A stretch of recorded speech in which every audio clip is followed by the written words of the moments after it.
Hello, everybody, and happy almost Valentine's Day. My name is Emily Steffen, and I'm here to share a very cute DIY with you that can be taken in many different directions depending on the materials or the supplies that you have readily available. We are making some coffee collars because who doesn't love a good cup of coffee or latte as a Valentine treat for your bestie or your Valentine or your gal pal or your neighbor or your aunt or your grandma or whoever. So I'm going to show you the variations of this. But if you are looking for the pattern, it is available in all the printed form in every direction that we have today, along with all the tips and tricks that I'll share in written form in the link in the description. And just a heads up, that is being updated just so that we can add every variation right into that as we're going today. So if you've already downloaded it, just look for a new download link in a little bit with the link in the description. And if you have any questions about what we're doing, just please pop in any question or any idea or any thought you have, or even anything that you have that's Valentine's related that you want to pipe in into the comments, because I love reading the comments and I love reading the questions. And maybe the cool thing that I love about communities like this is maybe you even have an idea yourself of like, oh, hey, that would be better. Oh, hey, I've tried this before. Or have you tried that? Please jot that down, because I feel like we're kind of better together, especially as makers, because I sometimes gravitate towards the things that I know best. So I love hearing the things that you know best so that we can kind of learn from each other. So in the download, like I said, link in the description, there's all the written instructions, but on the very back page is this blank template. And this is kind of the template that we're gonna go off of today. A coffee collar, from my understanding and estimation, is about 10.5-ish inches. And that's gonna give you a general kind of coffee collar size that goes on a coffee collar and fits around a lot of the different, I guess, ounces, whether it's a small, medium, or large, they tend to kind of fit well. The cool thing is that if you make this out of felt and you're feeling like you need to make it bigger because you're gonna get like a jumbo coffee for your Valentine, you can easily stretch the length a little bit if you absolutely have to. This is a very standard size, and I've included the blank pattern for you because if you are like, I love this, Emily, but I'm not gonna get out my sewing supplies and I just wanna make a quick teacher gift for my kid's teacher, or I want to make it for my neighbor or my mailman or something. If you just simply wanna color, I have some colored ideas here. These three, right here, hang on, hello, it's right here. These three, all I did was just simply marker them up and do them out of color, which I feel like is so easy. I love you, a latte, you are amazing, you're my favorite teacher. Thank you for delivering our packages, whatever you want to write on here. And even if it is to somebody and you don't want to actually put coffee into these cups, you've got to obviously stuff a gift card or some coffee beans or chocolate covered espresso beans or something. The sky's the limit with a project like this. So this first variation is the plain coffee collars with this kind of plain template in the background. I just want to alert that to you. So if you're feeling like, nah, sewing is not my cards, then this is a fun alternative. The other thing I want to say is this. Some of the variations can totally be customized. So I've included the SVG files, or they will be included in the download if you want to actually make the cutouts for the words that we have here. This is a paper version, as it's sliding right off. This is a paper version, and this is the felt version. Feel free to customize. It's just lettering. It just says, you are amazing, and I love you, a latte, which I think are pretty cute. But if you want to personalize it with a name or something, you can use this template, draw, cut into it, or you can type right over it if you have the download of this, save it, type right over it, and throw it into your Cricut or Silhouette or Memento cutting machine, anything that you have. Okay, that being said, let's get making. So I have done both paper and felt. The felt versions I love because you can cut out, all of your scraps. I'm gonna move some of these out of the way so that we have space to work. But you can use up all these sort of random scraps because it's a smallish project. Like I said, the biggest kind of length you have to have is a 10.5-ish kind of size length, which is really easy. So for each one, whether you're doing it out of paper or whether you're doing it out of felt, I recommend having a background. I have a lot of stuff on my table.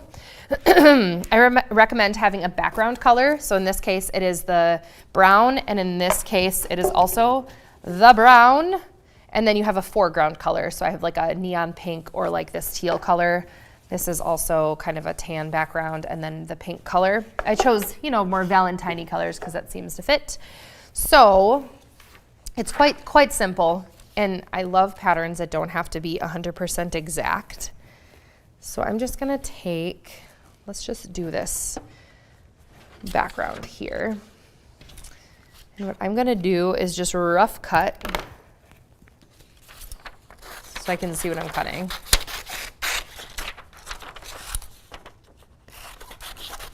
I used, for the paper versions, I used cardstock, and I wanna say it was 60-pound cardstock. 80-pound cardstock, because 60-pound cardstock is probably a little bit too heavy. Total preference, don't go out and buy something new. You can just use what you have.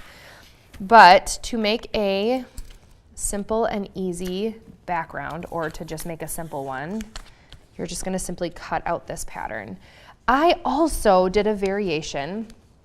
If you're in your spring cleaning or winter doldrum cleaning mood and you have old sweaters that your kids can't wear, that can't be donated, or you have old sweaters that have holes that you don't want to repair, I love using sweaters for projects like this, because all you have to do is throw it in your washing machine on a high heat setting and then throw it in your dryer, and it should felt together, meaning that all the fibers are going to kind of stick together and glue together, and it's going to become what we usually don't want to do when we're washing.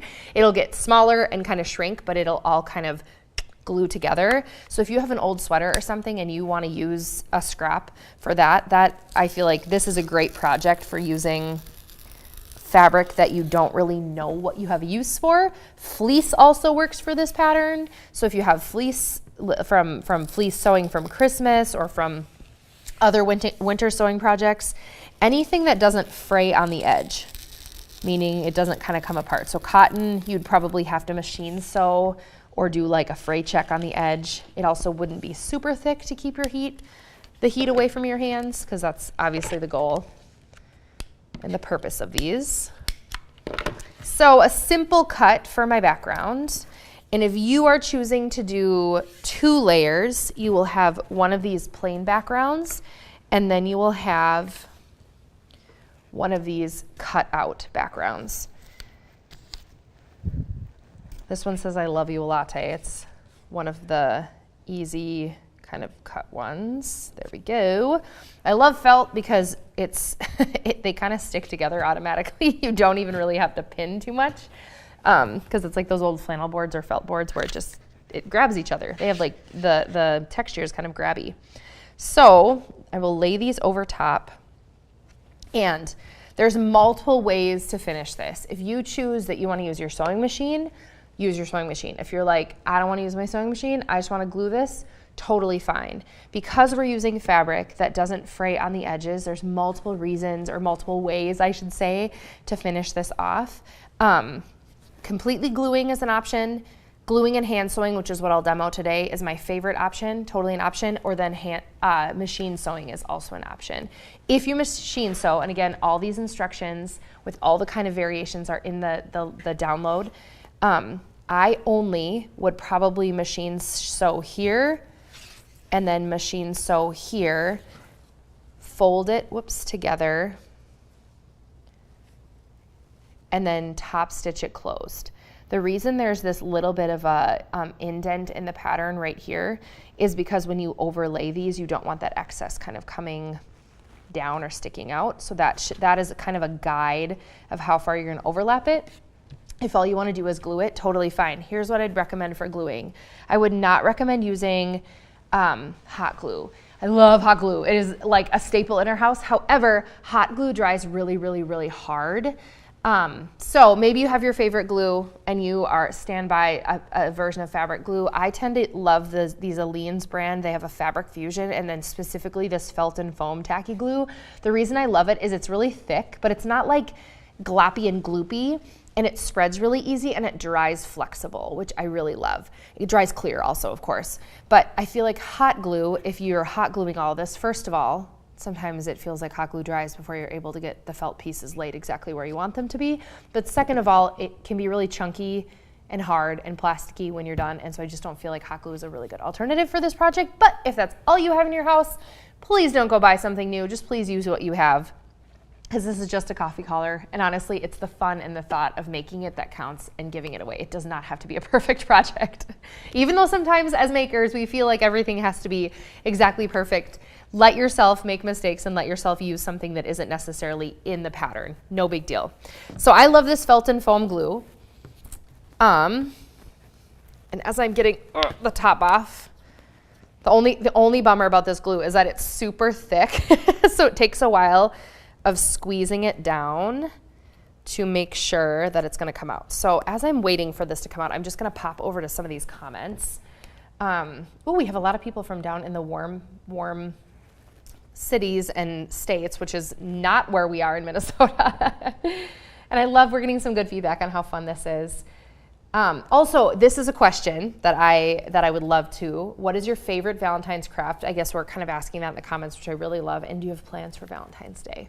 Because maybe you're a Galentine's lady and you want to hang with your gal pals. This would be a fun, this would be a really fun if you're doing a Galentine's get together and you want to make a fun craft together. Easy, really easy. You can run to your local fabric store if you don't have some of this stuff, or honestly, so many of us have these things, a lot of these materials in closets or in our fabric room and our scrap rooms and our crafty rooms and our maker spaces. So grab your stuff and a fun night will be had by all. Oh, before I glue this together, here's one thing I should say. You can totally 100% add any embellishments before you glue things together. If you want to add sequins beading, if you want to give your hand at that, if you want to add like little pom-poms or any other details that make this personal or customized, do that before you glue it together.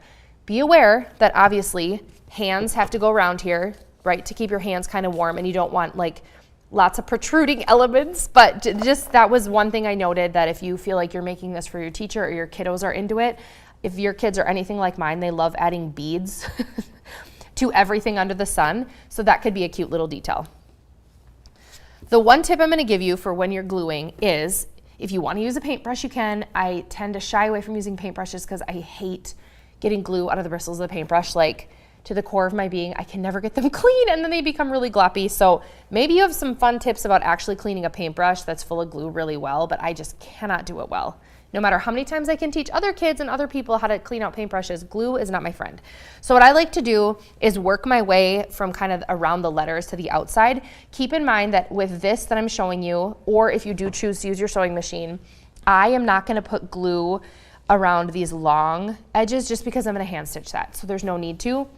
What I am going to glue and what I do care the most about is basically kind of around the lettering. Now this is a thick glue like I mentioned. It's not gloppy, but it's just really thick. So all I'm doing is kind of, if you've learned in school to do the dot, dot, not a lot method, that's kind of what I'm doing, where you're not putting a ton of glue or lots of beads of glue, but it's more like you're kind of lifting and pressing with little dots so that it's not globby, hence the dot, dot, not a lot, but you're still adding glue to all these little spaces, because what we don't want to happen is for these letters to be peeling up all the time. Like I can't really put my finger in here and lift too much, because you just really want the letters to be sticky. Because it would be a big bummer if all of a sudden the letters get deformed as somebody's sipping their cup of coffee. So I just really honestly concentrate around the letters, knowing that the rest of it will stick together pretty well, and then around these shapes on the edges. Super easy. This glue is really great. It's a beautiful balance of tacky and spreadable, but not too gloppy. I don't know. Aleene's obviously has their formula figured out. Oh, Debbie, love this. Q-tips to spread glue. That's what I should probably start doing, or even popsicle sticks. I don't know why I've never thought of that. I've only ever used paintbrushes, and then this specifically fabric glue. It is impossible to get out of the inside of the bristles. I love that idea. See, this is why we craft together. So the only thing I'm making sure is that my little angled piece right here is lined up with each other. Give it a little squish. Whenever I'm teaching little kids to glue their pieces together, I have them flip it over and give their collage a massage or a press. Sometimes kids want to karate chop it. That's probably not the best way to massage. But I am just pressing really well to give it the most like grabbability, because sometimes if it's on this side with all these little things and you grab the edges. So that's just kind of little tip. And then if you want to set this aside or set it under a book to dry, you totally can. I think the instructions are 6 hours on this particular glue to completely set. I don't know that it 100% super matters. Now, let me say that with that one caveat. If you do have glue, if you accidentally have glue on the edges, this long edge, and you do put it on your sewing machine, there's a chance, a very high chance, that that glue will kind of end up in the needle or the bobbin or something of your sewing machine. So if you are choosing the stitching on your sewing machine method, probably is best practice to set this aside to let it dry. But if you don't want to, you don't have to. Just be careful. Just be aware. Just be aware of what you're doing. I have one that's completely dry over here. This is the You Are Amazing. This one's completely dry. I'm going to set this one aside. And the hand stitching. I'm such a big hand stitcher. If you've ever done any other DIYs with me, you know how much I love hand stitching because it slows me down and it makes me just think, and I feel like I'm more in the moment with my project. So I have a lot of colors of thread for hand stitching. I'm choosing, you could do embroidery thread, you could use yarn, you can use, I don't know, whatever you have on hand. This is I don't even know if this is considered embroidery thread. It's just like a cotton thread. I'm not even sure. It's unlike embroidery thread where you can't separate the strings, because embroidery thread, you're technically separating strings to be able to embroider.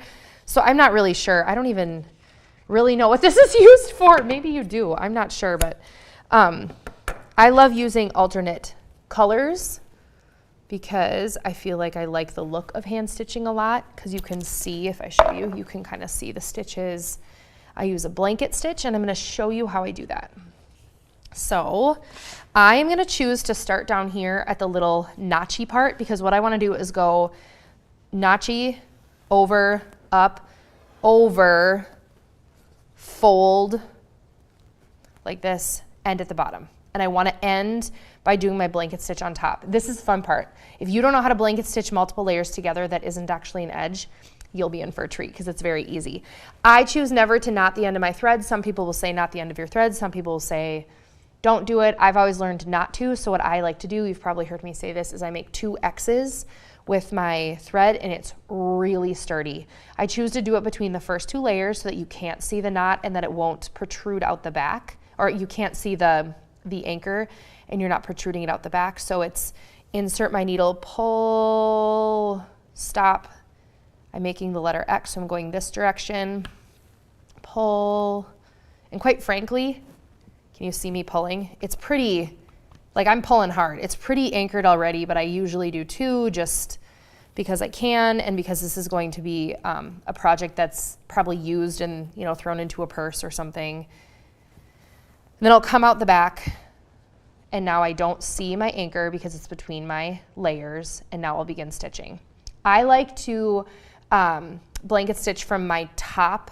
I'm sorry, let me say that again. I like to blanket stitch starting at the top, at the bottom, coming up through the top. Some people like to go top to bottom. It's totally your preference as long as you do the same way the entire time. So how I do it is I go to start my stitch, whoops, I go up and I make a 1 loop so that you have a over loop, and then I'll put my needle but in that loop and go backwards this way. And all that's doing is kind of starting the pattern, and it's leaving your thread on this side of the stitch so that my first blanket stitch looks correct, because you're going to be bringing it down along the side.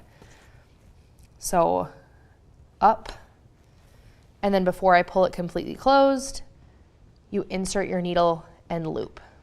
And if you want very specific kind of detailed instructions for this, you absolutely can reference the pattern, that the PDF pattern, because there's a lot more detailed instructions. But some people like to make notches to make sure your blanket stitches are super duper duper even. If that's what you want to do, amazing. But what, excuse me, what I like to do is just use my pincher fingers, and I tend to use my thumb and my middle finger and kind of keep it the same distance away so I can feel I don't know, uniformity, I guess is the word I'm looking for, of my stitches. So up, and then before I pull it completely through, I'm slipping my needle through that hole, and what it's doing is it's creating these stitches here, so you get kind of this cute little stitch look, but it's also finishing the edge by bringing your thread through on the side, if that makes sense. I'm just gonna keep doing this so you can keep getting a visual. Up, thread through, up, thread through. And there's a million probably tips and tricks on how to get your stitches even. I find practice is honestly one of the best methods. The more you do it, the better you'll be. But this is why to me hand stitching is so fun, because I feel like it's slow and you can think about your project, think about the person you're giving it to, just kind of really concentrate on making things even and beautiful. There's just something so heartwarming, I feel like, about hand stitching. And it's quite quick. It doesn't, now if I was doing a whole quilt or something, I would not be fast, but this is one of those smaller projects. Whoopsies. There we go. Okay, I'm gonna pop over to our comments while I'm gonna keep stitching here. Oh, okay, we have a question about cutting, crafting felt in your Cricut. Okay, I'm not the best expert in this, but here are the few things that I do know. And I think, correct me if I'm wrong, there's the Cricut Air, and then there's the Cricut Makers. And the Cricut Makers, I believe, have a deeper blade. There's also something called a Singer Memento, and that is 100% meant to cut a ton of fabric, and that cuts felt like butter. Because the thing that I think, and I think there's a new silhouette. Again, please correct me if I'm wrong. I don't know the deeps ins and outs of all these machines, but from my understanding, the Cricut Maker, the Singer Memento, and then there's a bigger silhouette machine that are all a little bit more quote unquote meant for cutting fabric, or they cut fabric a lot better because they have a rotary blade, which is basically a super small version of this, like a super small version of the rotary that we use to cut, which means that it can cut deeper and can cut more intricate cuts. So if you don't have that, which I do not have that, and you have just like one of the regular machines, I believe on most of those machines, and again, I could be wrong, there's a extra setting, or like on a Cricut, when you turn the dial, there's like the, I think it's called like preferences or something, and you're able to go when you come to the cutting screen and select from one of the knot presets. Like, so there's like intricate cardstock setting, and there's a vellum setting, and things that are a little bit more dialed in and tuned in. So I would recommend playing with that, and make sure you have a sharp blade. If you can change out to a rotary blade because you have a machine that has a rotary blade, highly recommend that. Also, what I've learned, and I've learned this the hard way, there's different mats, and I think the mats maybe matter more than anything. Every machine has their own version of mats. I don't know, I think some of them are color coded, some of them are number, whatever. Make sure you have a fabric mat. I don't know if it's because they're more grippy, I don't know, but I struggled for a while to cut felt as well, because I do a lot of felt projects, and I feel like that helped. I don't know, it gripped it better, which means that the blade could cut it easier. So just maybe play around with that. I know there's a million forums online that can help troubleshoot these things, but those are just my tips and tricks to help cut with SVG files with any cutting machine. And if you're like the most frustrated in the world, then you can even cut out some letters by hand and glue them on too. That is also an option. Blanket stitch, question mark. This is a blanket stitch, what I'm doing. The side stitch where you're going in, you're pulling it up, and then you're sticking your needle back in. This is not a whip stitch. A whip stitch is when, if you think of, this is how I teach kids to do it, if you think of like whipping cream in the kitchen, like with your mom or something, or your grandma or your auntie or your dad or your uncle, you're whipping, right, with this motion. That's the motion of what a whip stitch would be. So a whip stitch would just be this, and it would be without me inserting my needle back in. This is a blanket stitch because it's also finishing, it's probably hard to see, but you're also getting a nice finished edge right here, because I'm coming up, and then before I pull it completely, I'm sticking my needle back in this hole. So I'm not only getting these marks, but I'm getting this nice finished edge. I prefer a blanket stitch over a whip stitch because to me, I can get a more even stitch with a blanket stitch. Whip stitches tend to have more angular looking on the front, whereas like this, because I'm pulling from the side, it's more of a straight. Whip stitches tend to be more angular.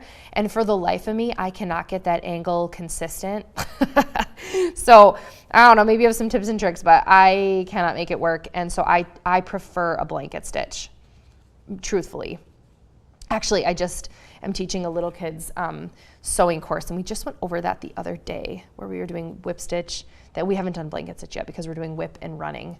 I call whip stitch the whip stitch, and then I call the running stitch the wave for kids because it's up and down, or I guess it's also called a straight stitch too. Okay, question. I don't know how to sew. I have thread from probably before 2012. Can I use it? Oh my word, yeah. I mean, I don't know why you couldn't use it. I think if you're using a sewing machine, the question is, can you use old thread from like 2012? I am sure, let me be frank with you. I am sure some of my thread, not this stuff because I use this stuff all the time. I'm sure some of my sewing machine thread is from like the 80s from my mom. And I don't know that I've ever had a problem with it. Maybe somebody else can pipe in about that or chime in the comments. I am not sure that I've ever had a thread that gets old. Some machines prefer nylon threads, some machines prefer cotton threads, so that would maybe be a difference of something that you have to just pay attention to, but I don't think thread ever gets old unless it's been like under elements or like from like been chewed on from an animal or something. I don't think. And then Debbie says, I have put light heat and bond on the back of the felt. Yes, I've done that before too. Debbie, you are full of tips and tricks. I appreciate you. Heat bond, that is a really good point. Okay, so for those of you that don't know what heat bond is, or sometimes it's called, oh my word, the iron impress or something. There's different versions. I think Heat Bond is the Pellon brand, if I'm not mistaken. And all it is it's like a little thin version. You get it, you buy it on the Bolt, you can buy it in sheets at your local fabric store or even online, I'm sure.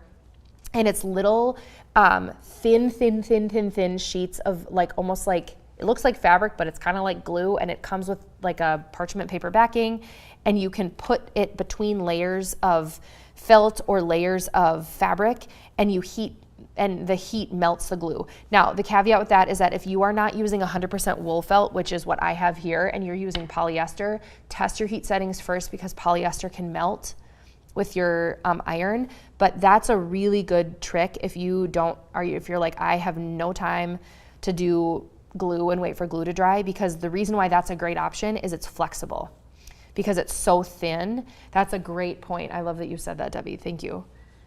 Oh my word, somebody just said hello from Uruguay. Okay, this is great. Somebody just said old thread breaks. Perhaps that's true. I don't know. I've never had an issue with old thread myself, but that doesn't mean that that is the tried and true way of the world. I'm super glad that I just ran out of thread because I want to show you how I anchor and change my thread, because we need enough to go here and here before we finish up our coffee collar. So all I'm going to do is the same way that I started, I'm going to anchor. So I'll open up my section here, or my two layers, make my X, and I kind of want to try and make it out of the way of where I will anchor my next stitch if possible. It's kind of hard because we're working with two different layers, but I went back and forth, and then I'm going to cut it so it's invisible. You can't see anything. I will get some new thread. My kind of rule of thumb when you're hand stitching is start with as much thread as your arm is long, because that's about a yard. From the tip of your nose to the end of your fingers is generally about a yard, not always, but generally about a yard. If you're having trouble threading your needle, do the twisty method. That always seems to work for me. Okay, I'm saying it's always working. It's not working. Par for the course, right? Here we go. Okay. So anchor my stitch right here. Oof. I glued it so well that it's not wanting to come apart. Okay, here we go. Anchor my stitch, get towards the end. 1X.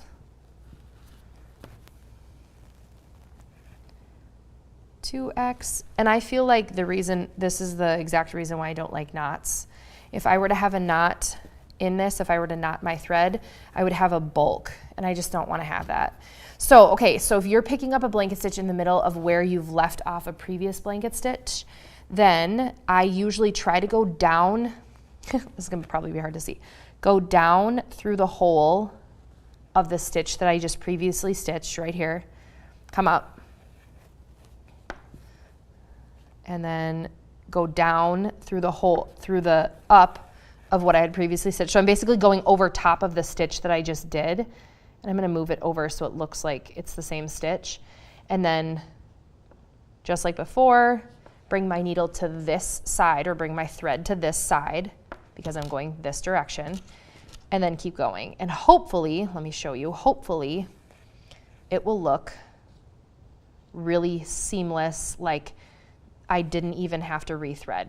Now, if you look really closely, this is a little bit darker because it's technically double stitched, because that's where I just picked back up again. But you don't see on the front or the back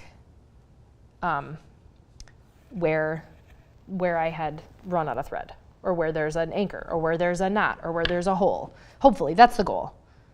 It's like magic, or not. Okay, a trick for cutting felt on a Cricut, love this, is to put the felt on transfer tape. Wait, what? This keeps the mat from clogging.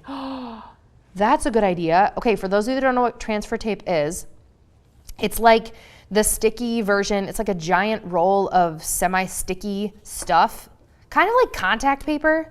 I don't know the stickiness between contact paper and that, but it's kind of like contact paper.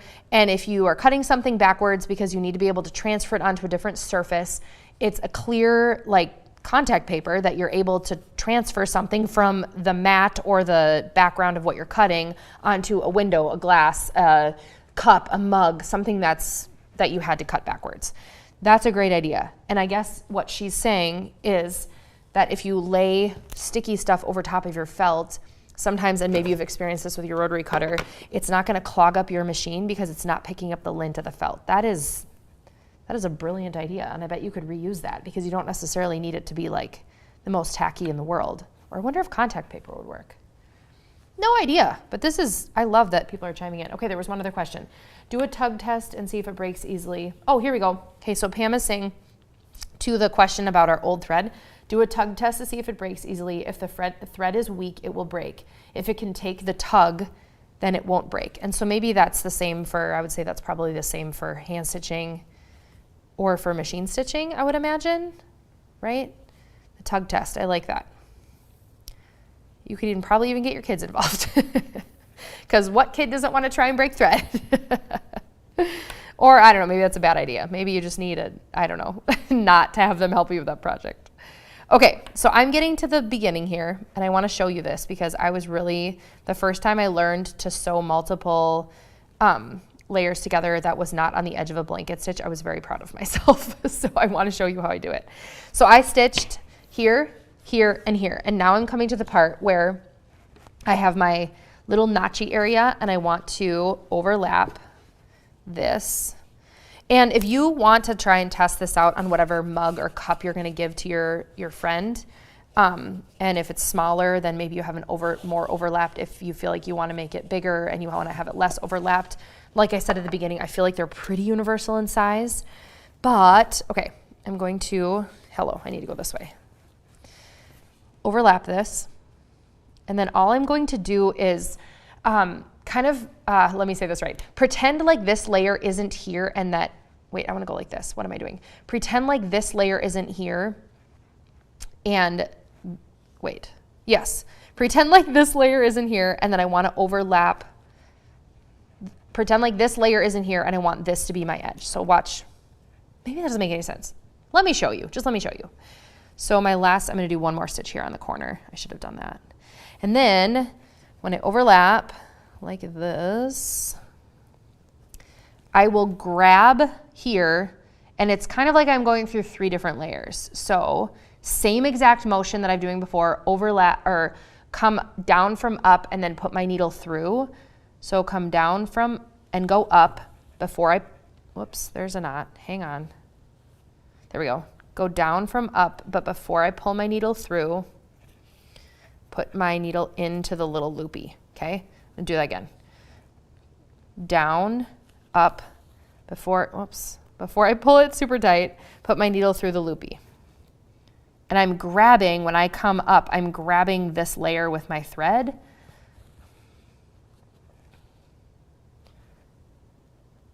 Down. Ooh, it gets a little thick because this is really thick felt. It's working out my finger muscles. And look, it's not only connecting them and stitching them together, but it's continuing this blanket stitch along the edge, down, up, and then put my needle through. And sometimes if it gets really thick, I use my table to push. I probably could use a thimble if I don't want to squish my finger, which I don't really want to squish my finger. So look at it, but look at how cool this is. It's continuing this blanket stitch on top of what we've been doing to finish this out, and then squish. Okay. And then the last thing that I want to do is, again, lift my layers. And the reason I started at this notched edge is I have a little bit of an area to lift this layer. I'm going to do one more. Hang on, right here. So that I can tuck in my anchor, or my double X, if you will, my XX anchor right in here, so that it's not a bulky. I feel like anchoring your stitch at the very end is almost the hardest part because you're trying to hide it and make it not obvious. There we go, 1 X, and then I'm gonna do the next one. Look at, then we're gonna be done. Ta-da! Look at. So then you have your beautiful hand stitch. I'm gonna move this out of the way. Coffee collar to put on your cup to deliver for Valentine's Day. Isn't this just adorable? So before we go, I just wanna show just really quickly how to do it on your sewing machine. I feel like I enjoy this method a little bit better, but I wanna give you just a few tips on how to do this, even though I know I said it, but this was the one that I kind of set aside to dry a little bit. I was careful not to add glue to these edges because I really do not want my sewing machine to get all mucked or gunked up. So I'm gonna bring my sewing machine in. And then all I'm gonna do is this. I'm gonna start by stitching along my 2 long sides. And I want to overlap like this. So I'm gonna go this way. I'm gonna do my top side first. And I'm just doing a straight stitch, but if you wanna do a zigzag stitch, if you wanna be really fancy and do some really fun embroidery stitch, or like an applique or something, or like some of the satin stitches, totally. I just wanna attach them. That's all my goal is here. And it's kind of like a top stitch, except for I'm probably more like a 1/4 of an inch away from the edge, instead of a top stitch is generally really, really, really close. And just like always, when you get to a corner, slow down, leave your needle down, but lift up your foot. Put your foot back down, keep stitching. Needle down, lift up your foot. Needle down, lift up your foot.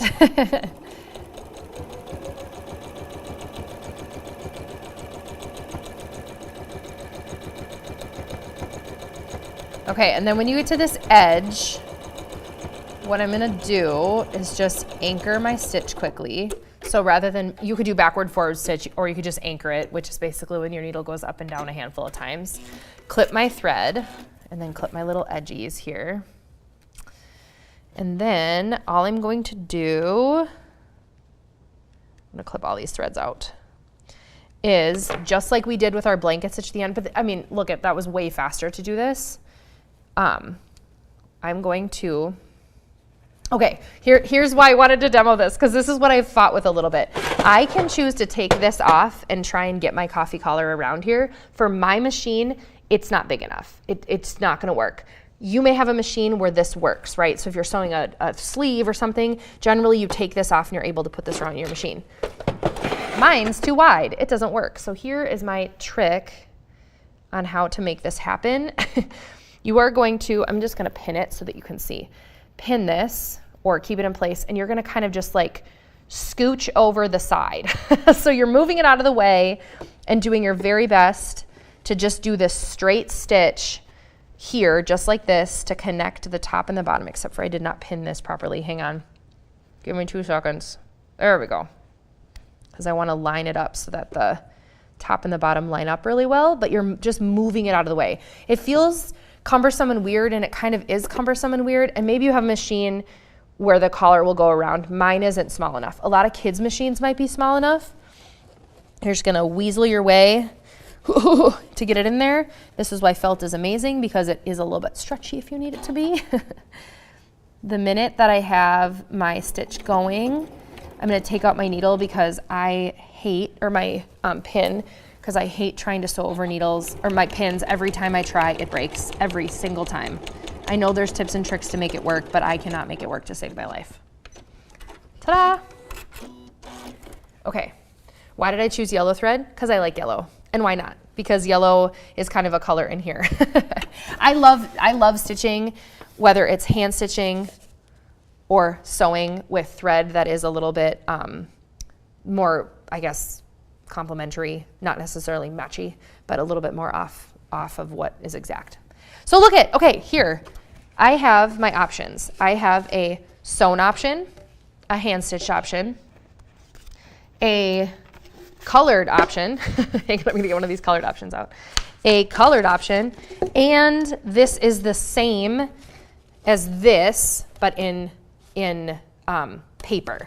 So these are the 4 different options. All of them are laid out in your PDF, and if you don't have the updated one, we'll get that all updated so that you have the cutouts for these and the SVG files for these. But I really hope that this was inspiring and exciting and gives you kind of a way to bust up some of your scraps, or just maybe provide a fun little Galentine's or Valentine for your friends or your neighbors or your teachers or anything, because I think truly a way to anybody's heart is through coffee. And adding a personalized coffee collar, I feel like really sets the tone. So thank you so much for joining us. Happy almost Valentine's Day, and happy making.